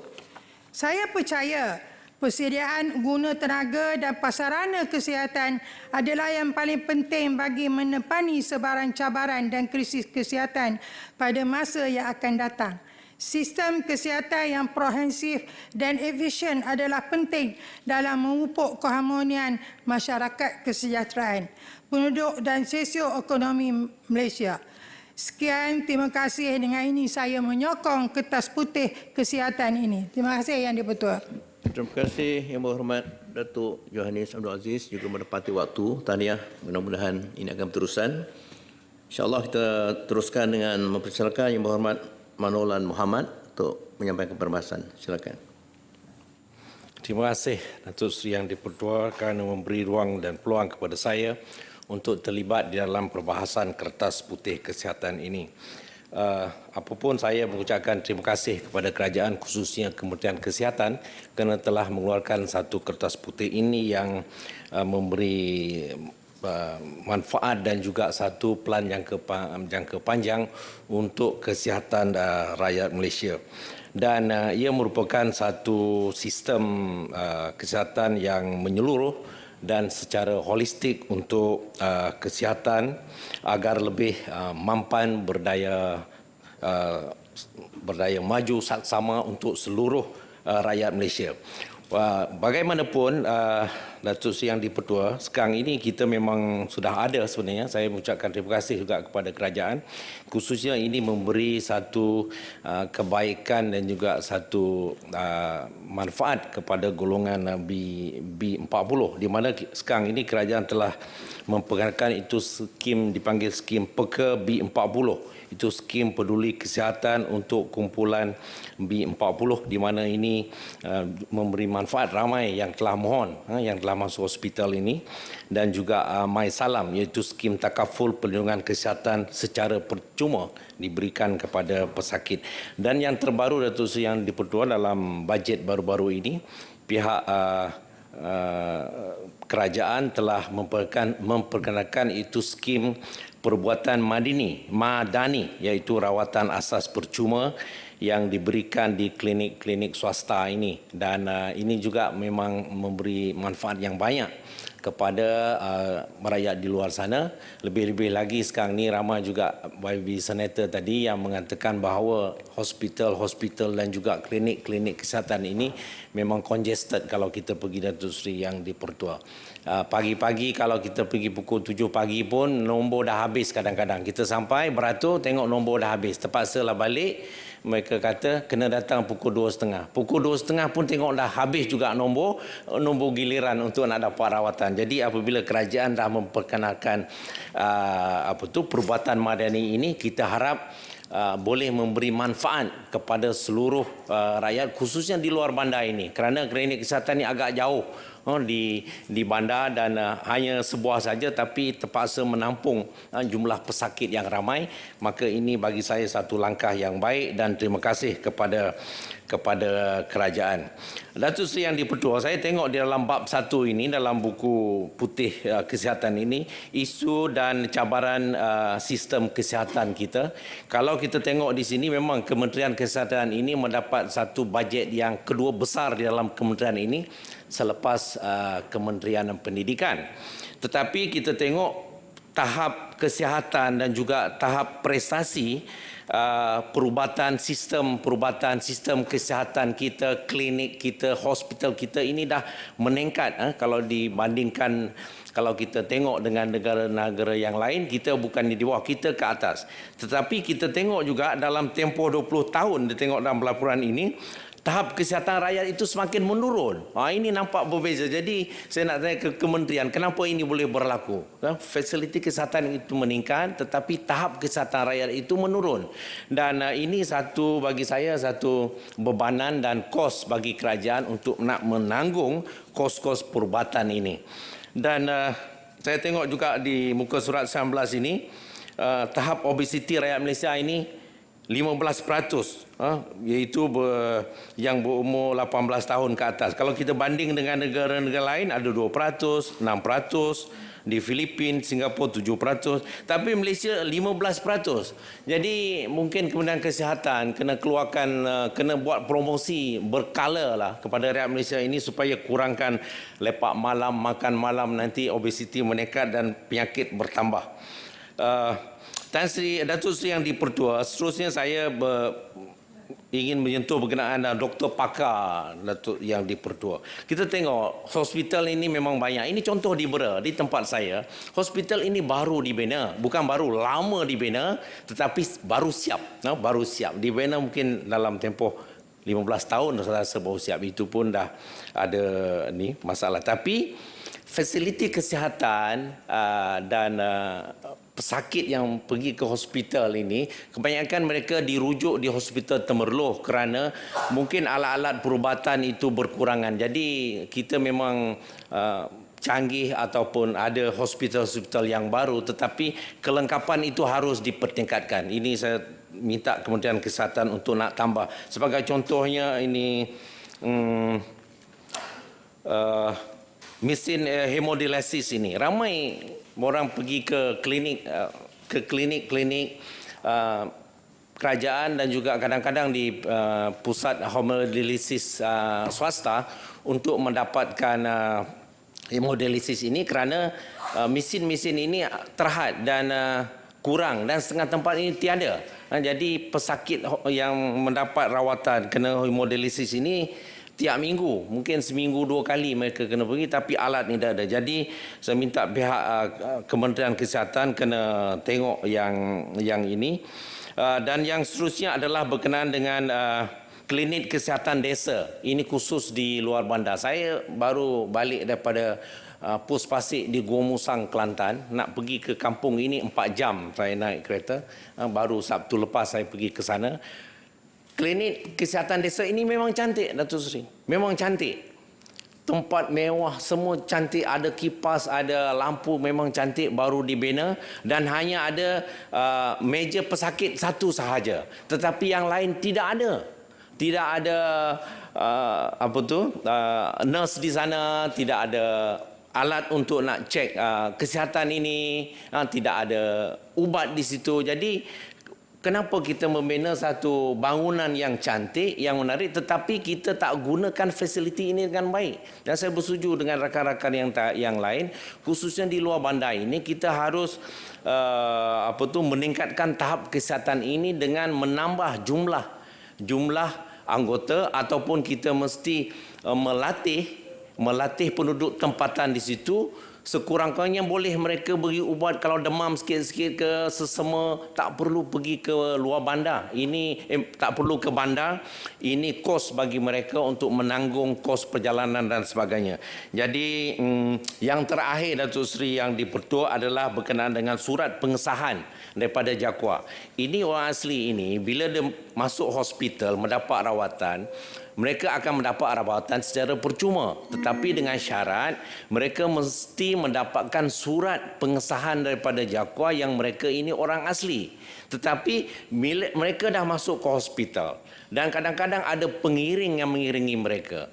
Bagaimana untuk mereka pergi ke pejabat JAKWA ini untuk mendapatkan surat tersebut? Jadi saya cadangkan kepada Kementerian Kesihatan dan juga JAKWA, KKDW, Kementerian KKDW ini mesti kena ada satu kerjasama supaya tidak bagi memudahkan urusan ini, supaya mereka pergi mendapat rawatan ini, mereka dah tahu mereka ini orang asli melalui jabatan pendaftaran ke, melalui kad pengenalan mereka ke, ataupun pihak hospital situ yang memaklumkan kepada JAKWA. Tidak perlu kita menyusahkan mereka untuk mendapatkan surat pengesahan tersebut. Datuk Seri yang dipertua, itu sahaja daripada saya. Saya mohon menyokong kertas putih kesihatan. Sekian, terima kasih.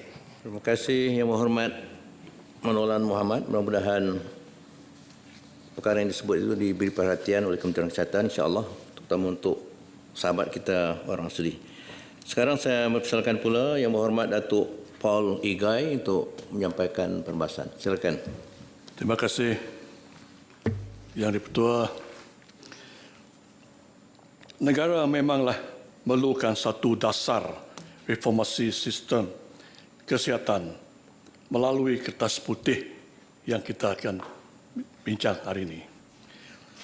Apa yang dikandungi kertas putih itu sebenarnya ada relevan untuk masa terkini dan masa hadapan, mengikuti perkembangan suasana dalam sosioekonomi yang berubah dengan pesatnya.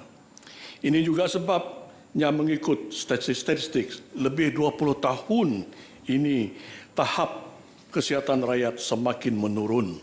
Ini sangat membimbangkan kita. Datuk Yang Pertua, kencing manis baru-baru saya dengar di berita adalah 1.5 bilion seluruh dunia. Akan tahun 2050 nanti. Dan sekarang kesannya ada 529 juta ada penyakit kencing manis ini. dan tinggi darah. Sebagainya ada kesan meningkat juga. Kesihatan mental juga ada naik. Ini bukan mental orang dewasa saja dan mengakibatkan orang kanak-kanak. Kes-kes kanser ada kesan meningkat. Pada 2012 kepada 2016 ada kesan denggi rekod kepada 115,000 kes. Negara kita juga, kita diberitahu tadi, ialah akan menjadi negara tua, negara orang tua. Sebab-sebab yang demikian, masa untuk kesediaan negara untuk mengatasi situasi itu tepatlah kita sediakan rancangan dan rangka-rangka dan program yang lain untuk mengatasi masalah ini akan datang. Fasiliti hospital, rangka-rangka alat-alat medikal yang sangat perlu juga akan diadakan. Yang betul, pengalaman pada masa COVID 3 tahun dahulu boleh menjadi pengajaran kepada kita. Alat-alat medikal ada kurang, ada pun tak berfungsi. Ubat pun tak cukup, vitamin pun tak cukup. Soalan saya, adakah Kementerian Kesihatan atau kementerian lain yang terlibat dalam kertas putih ini ada menyelidikkan atau mengauditkan apa kekurangan mengenai alat-alat Kementerian Kesihatan yang sangat diperlukan? Yang Ketua, terima kasih kepada Menteri dan Timbalan dan semua 847 agensi yang hampir 8,000 orang terlibat dalam urus dalam persediaan kertas putih kesihatan itu. Selepas COVID lalu, timbulnya kedai farmasi seperti timbul cendawan. Pusat farmasi adalah satu tempat yang sangat convenient dengan izinnya.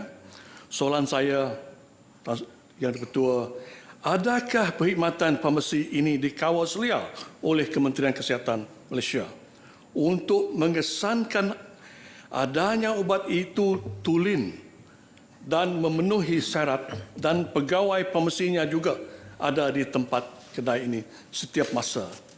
Ini untuk mengelakkan salah guna ubat secara over the counter dengan izin yang tidak dijelaskan cara gunanya untuk pesakit. Yang betul, to have the best top-notch hospital dengan izin. Adanya kita ada hospital sangat canggih, akan tetapi sekitar kita kotor, longkang sembat, pembekalan air bersih tidak memuaskan atau langsung tiada ada. Munculnya penyakit denggi, typhoid dengan izin dan ada penyakit air.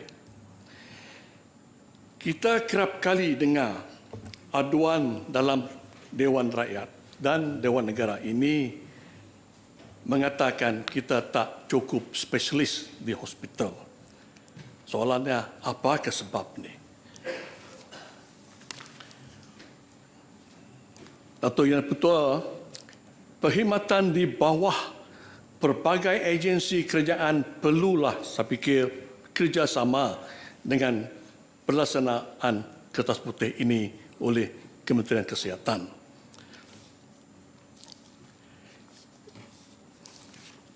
Umpamanya di Sarawak, kegunaan perkhidmatan helikopter masih perlu dan digunakan oleh pegawai kesihatan untuk memberi perkhidmatan kepada pesakit yang jauh di pedalaman dan yang susah dihubungi kerana jalan tiada atau ada tak berkualiti. Seperti saya tunjukkan tadi, mahunya kita ada hospital yang canggih, longkang dan sekitar ada kotor, mengalahkan nyamuk Aedes berada dan membawa wabak denggi. Inilah kerja untuk Badan Kuasa Kerjaan Tempatan dan Imigrasi dan Jabatan Pertanian untuk mengawal kemasukan manusia dan timbulnya dan tumbuhan dan buah-buahan yang masuk melalui sempadan. Ini mesti dikawal selia dengan ketat. Datuk Yang Pertua, saya belum setuju juga dengan menaikkan fee perkhidmatan kesihatan. Apa katakah kerajaan menumbuhkan insurans kesihatan seperti gunaan oleh negara luar seperti Medicare di Australia?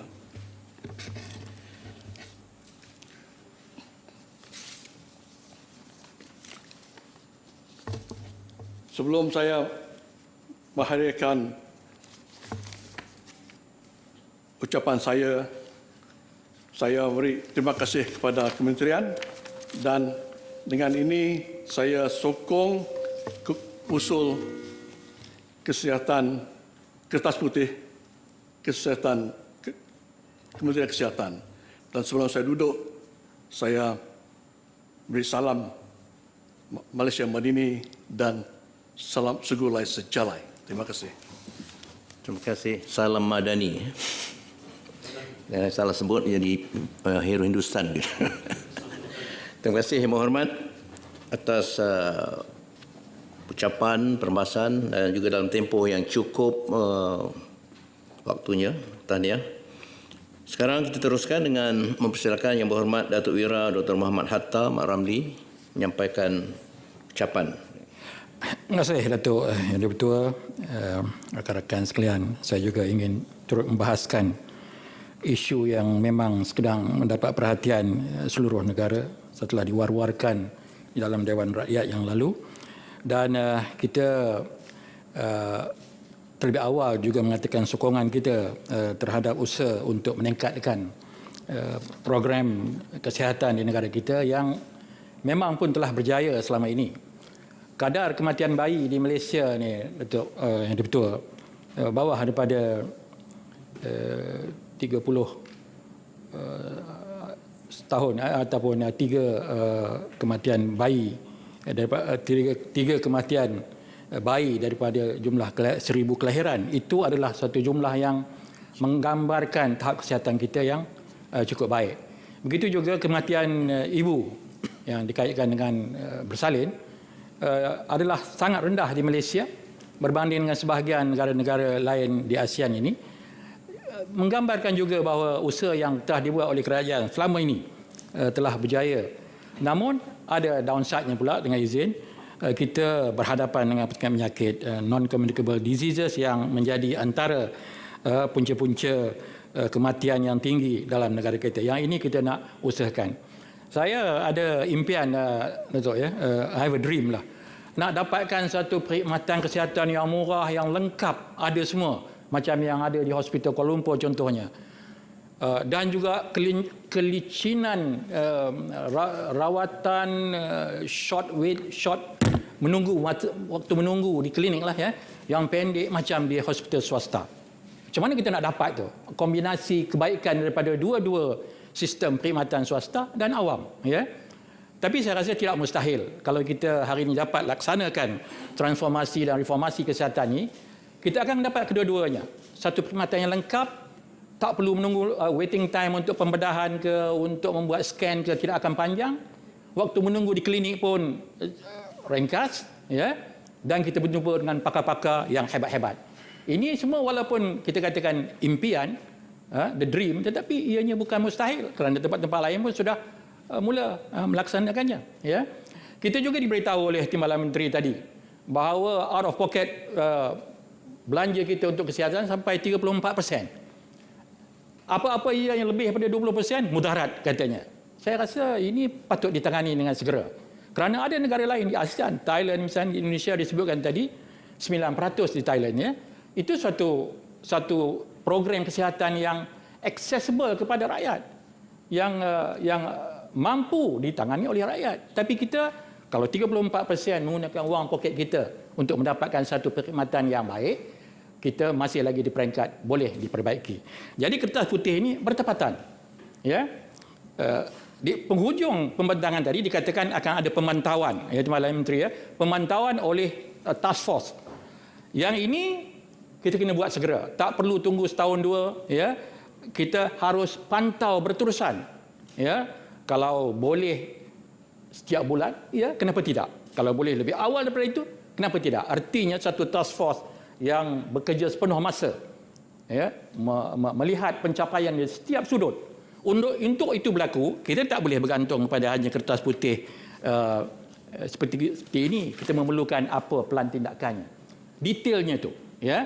Dan detail ini saya yakin Kementerian Kesihatan tidak ada masalah untuk membuatnya atau merangkanya dalam masa yang terdekat.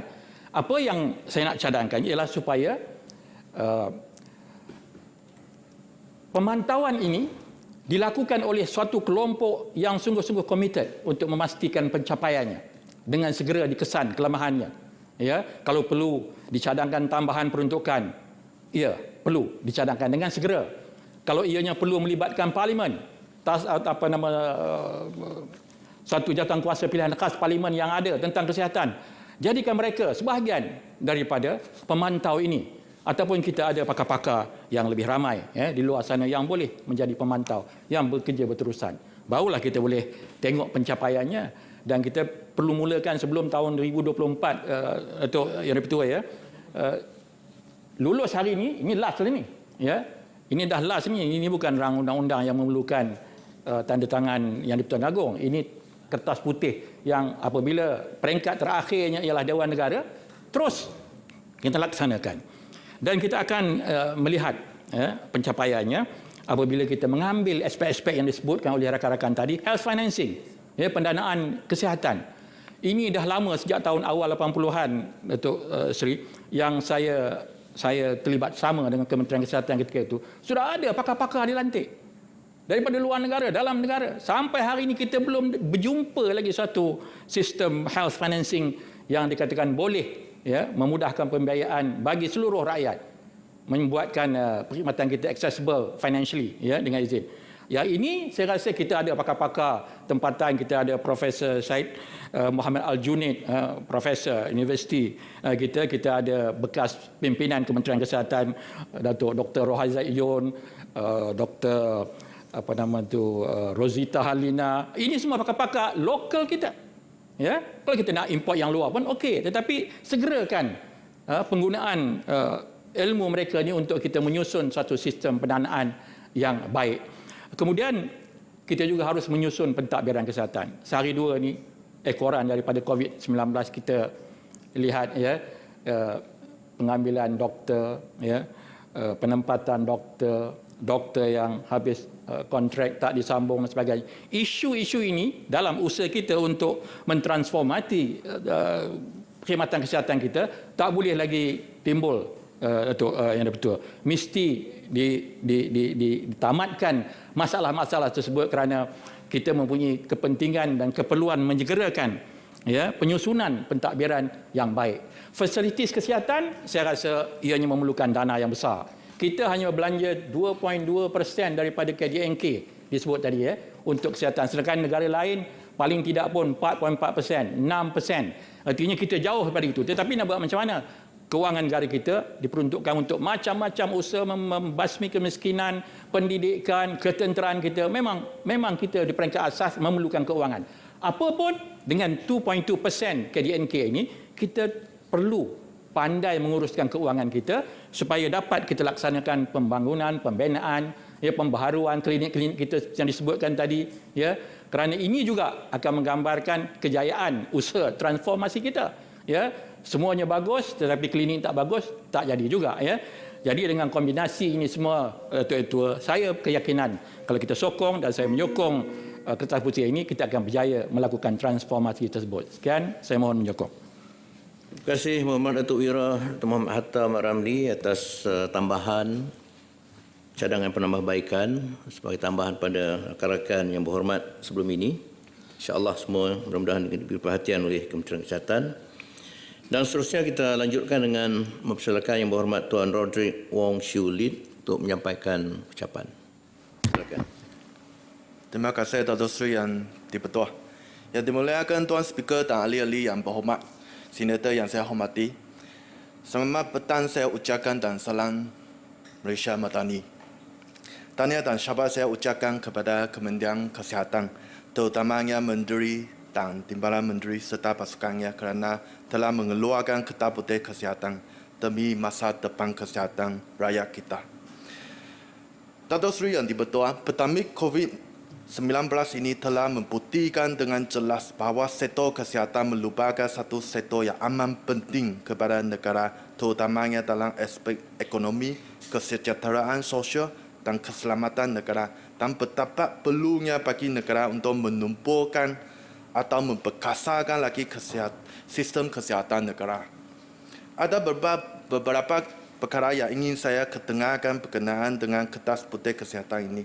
Persoalan saya yang pertama ialah kemampuan reformasi Kertas Putih ini untuk mencapai matlamat terutamanya iaitu untuk memperkasarkan kesihatan rakyat dan memastikan sistem kesihatan negara bertayar tahap dan kali masa hadapan. Apakah perbezaan aspirasi dan reformasi Kertas Putih ini berbanding dengan misi dan visi Kementerian Kesihatan selama ini? Saya tidak menafikan bahawa sejak kemerdekaan negara, kita telah menikmati tahap perkhidmatan kesihatan yang lebih baik. Saya juga faham bahawa negara kita sekarang berdepan dengan berbagai isu-isu yang menyebabkan ketidakseimbangan antara peruntukan dan permintaan kepada perkhidmatan kesihatan serta kemampuan Kementerian Kesihatan untuk memberikan perkhidmatan yang terbaik agak terbatas. Oleh itu, saya bersetuju supaya peruntukan bagi Kementerian Kesihatan kita dinaikkan demi memenuhi permintaan perkhidmatan kesihatan yang semakin meningkat. Sudah semestinya kita memerlukan peruntukan yang lebih tinggi serari dengan peningkatan permintaan kepada perkhidmatan ini. Saya cuba ingin menegaskan di sini bahawa setelah diluluskan pengurusan perbelanjaan di bawah Kertas Putih Kesihatan ini, hendaklah dipantau, terus bebas rasuah, tidak dipolitikkan, dan akhirnya rakyat akan menikmati perkhidmatan kesihatan yang sebaik-baiknya. Saya tidak mahu kesesaran rakyat kita dijadikan punca pendapatan yang tidak munasabah kepada beberapa pihak-pihak yang berkepentingan. Datuk Seri yang di-Pertua, perkara seterusnya yang ingin saya sebut di sini ialah mengenai keluhan yang paling banyak saya terima mengenai isu perkhidmatan kesihatan. Saya mengambil contoh keluhan-keluhan dari tempat saya, kawasan Parlimen Sarikeh, Sarawak, iaitu masa menunggu untuk mendapatkan perkhidmatan kesihatan yang terlalu lama sehingga ada pesakit terpaksa menunggu sampai 4 jam. Kesesakan di ruangan menunggu di hospital, kemudahan-kemudahan kesihatan yang amat terhad, kekurangan kemudahan tempat letak kereta. Saya ingin menyontoh tentang jawapan Kementerian Kesihatan kepada soalan lisan saya minggu lepas, iaitu mengenai masalah kekurangan tempat letak kereta di Poliklinik Sarikeh. KKM memberikan beberapa langkah-langkah untuk mengurangkan masalah kesesakan pesakit dan kekurangan tempat letak kereta ini, iaitu dengan sistem temu janji, klinik maya, visual klinik, perhantaran ubat melalui pos, mengalahkan pesakit menggunakan sistem pengangkutan awam dan e-hearing, mengalahkan pesakit menggunakan parking awam yang terletak 100 meter dari klinik. Untuk pengetahuan pihak Kementerian Kesihatan, cadangan-cadangan seperti ini susah untuk saya belikan kepada rakyat kita di kawasan Parlimen Sarikeh. Ini kerana kebanyakan mereka tinggal di kawasan luar bandar yang tidak mempunyai kemudahan internet dan tiada pengangkutan awam dan e-hearing seperti di bandar. Saya sendiri tidak berani untuk menyerahkan kepada pesakit khasnya warga emas dan orang kurang upaya untuk berjalan 100 meter. Penduduk kampung juga terpaksa ke Bekang untuk mendapatkan perkhidmatan pos laju, dan perkhidmatan pos laju ini juga kadang-kadang tidak laju.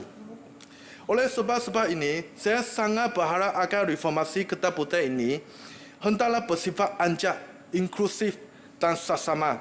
Permasalahan pesakit di luar bandar atau kawasan-kawasan yang masih terbatas kemudahan infrastrukturnya tidak boleh samakan dengan pesakit-pesakit di bandar. Dengan ini saya ingin memohon agar pihak Kementerian dapat mencepatkan proses untuk mengenal pasti tempat yang sesuai bagi pembinaan sebuah klinik kesihatan baru yang lebih besar, iaitu KKM 3 di Payung Sarikeh yang sebelum ini telah dikenal pasti oleh KKM. Tambahan lagi, klinik pergigian Bintango juga menghadapi kesesakan pesakit dan kesempitan klinik yang teruk. Oleh itu, saya ingin bertanya kepada Kementerian Kesihatan, apakah status dan perkembangan projek pembinaan klinik pergigian Bintango baru yang sepatutnya dibina di klinik kesihatan Bintango yang telah pun diluluskan dan turut diumumkan sekitar tahun 2022 oleh YB Dato' Ellen Agong selaku Timbalan Menteri Kesihatan ketika itu. Dato' Seri Yang di-Pertua, saya juga ingin menyatakan sokongan saya untuk mengkaji semula struktur fee perkhidmatan kesihatan kita. Saya difahamkan juga terdapat kes-kes di mana pesakit dari golongan M40 dan B40 terpaksa membayar penuh kos peralatan pembedahan kesihatan seperti kaki palsu atau anggota-anggota palsu yang lain dan sebagainya di hospital umum. Oleh kerana proses permohonan daripada Jabatan Kebajikan memakan masa yang agak lama, pesakit-pesakit dari golongan ini terpaksa menunggu lama bagi kelulusan permohonan mereka dan juga mereka kena membayar sendiri kos yang dikira membebankan golongan M40 dan B40 ini. Oleh itu, saya berharap agar reformasi Kedah Putih ini perlu mengambil kira masalah-masalah kumpulan M40 dan B40 ini. Akhir sekali, saya ingin menarik perhatian kita semua kepada tongkat ketiga, iaitu memastikan kesamaan aset dalam perkhidmatan kesihatan. Isu aset ini memang sudah sinonim dengan masalah bentuk-bentuk luar bandar dan tidak sah kalau kita tidak membahaskan isu kebajikan mereka ini di Dewan Yang Mulia ini. Dengan ini, Dato' Seri Yang di-Pertua, saya memohon menyokong Kedah Putih Kesihatan ini. Sekian, terima kasih. Terima kasih, Hormat Tuan Rodrik Wong Siulit telah menyuarakan keperluan dan kepentingan perhatian kepada khususnya di kawasan pedalaman. Dan selanjutnya kita persilakan Yang Berhormat Datuk Dr. Ahmad Azam Hamzah menyampaikan ucapan. Bismillahirrahmanirrahim. Assalamualaikum warahmatullahi wabarakatuh. Datuk Seri Yang di-Pertua, izinkan saya mengambil bahagian dalam perbahasan mengenai Kertas Putih Kesihatan yang telah dibentangkan baru-baru ini. Saya ingin mengambil kesempatan ini untuk mengucapkan syabas dan tahniah kepada KKM kerana telah berjaya membentangkan Kertas Putih ini walaupun telah diusahakan oleh kerajaan yang terdahulu. Kalau kita lihat daripada apa yang telah dibentangkan itu, Kertas Putih ini mengandungi 4 tonggak utama. 4 tonggak utama yang saya rasa kalau dicerakinkan dengan detail A sampai Z, ia mencakupi semua aspek. Transformasi ini saya rasa sangat perlu memandangkan dalam keadaan sekarang, dalam zaman moden ini kita menghadapi pelbagai cabaran termasuk juga kesihatan yang sudah tentunya antara lain yang terpenting adalah penyakit tidak berjangkit ataupun non-communicable diseases yang menjadi suatu ancaman yang agak serius kalau kita ambil seperti obesity dan juga masyarakat menua menjelang 2030 sebab saya difahamkan kos rawatan untuk golongan tua ini 2 hingga 3 kali ganda, lebih tinggi daripada kos rawatan biasa. Sebelum itu saya ingin mengucapkan syabas dan tahniah kepada kaki tangan sebenarnya KKM ini yang terutamanya doktor, nurse apa semua di hospitalnya, sebab perkhidmatan mereka sebenarnya not bad pada saya dengan izin. Dan mereka adalah world class. Ini telah terbukti melalui krisis yang kita hadapi COVID-19 beberapa tahun yang lepas. Dan begitu juga kalau kita bandingkan dengan hospital swasta, ya, hospital kerajaan dan hospital swasta, sebenarnya tahap orang kata servisnya adalah lebih kurang sahaja. Tinggal lagi mungkin kita terpaksa menunggu lebih lama di hospital kerajaan, tapi di hospital swasta pun sekarang dah lama juga menunggu. 3 jam, 4 jam juga. Nah, walaupun kita ada duit. Ya, nah, ramai setuju dengan saya. Jadi, sebab apa kita terpaksa menunggu lama? Kerana hospital kerajaan bayarannya sangat-sangat rendah. Jadi semuanya tertumpu kepada hospital kerajaan. Justru itu kita kena faham yang kita terpaksalah menunggu lebih lama. Walau bagaimanapun melalui transformasi yang akan dibuat ini, saya fikir dalam jangka masa panjang kita akan berhadapan dengan situasi yang lebih baik. Mungkin jangka masa menunggu akan menjadi lebih singkat. Namun saya rasa beberapa cabaran yang terpaksa dihadapi oleh Kementerian Kesihatan, terutamanya dalam membiayai kos yang tinggi dalam dalam sektor kesihatan ini, sebab buat masa sekarang hospital kerajaan 100% dibiayai oleh kerajaan dengan peratusan pembiayaan sebanyak 4% daripada KDNK. Justru itu saya rasa dalam Kertas Putih ini telah disarankan, dicadangkan bahawa kenaikan daripada 4% kepada 5% kepada KDNK, dan saya rasa itu adalah amat-amat wajar dan kemungkinan besar dalam masa-masa mendatang jumlah ini boleh ditingkatkan dari semasa ke semasa hingga menjadi mungkin sehingga 7%.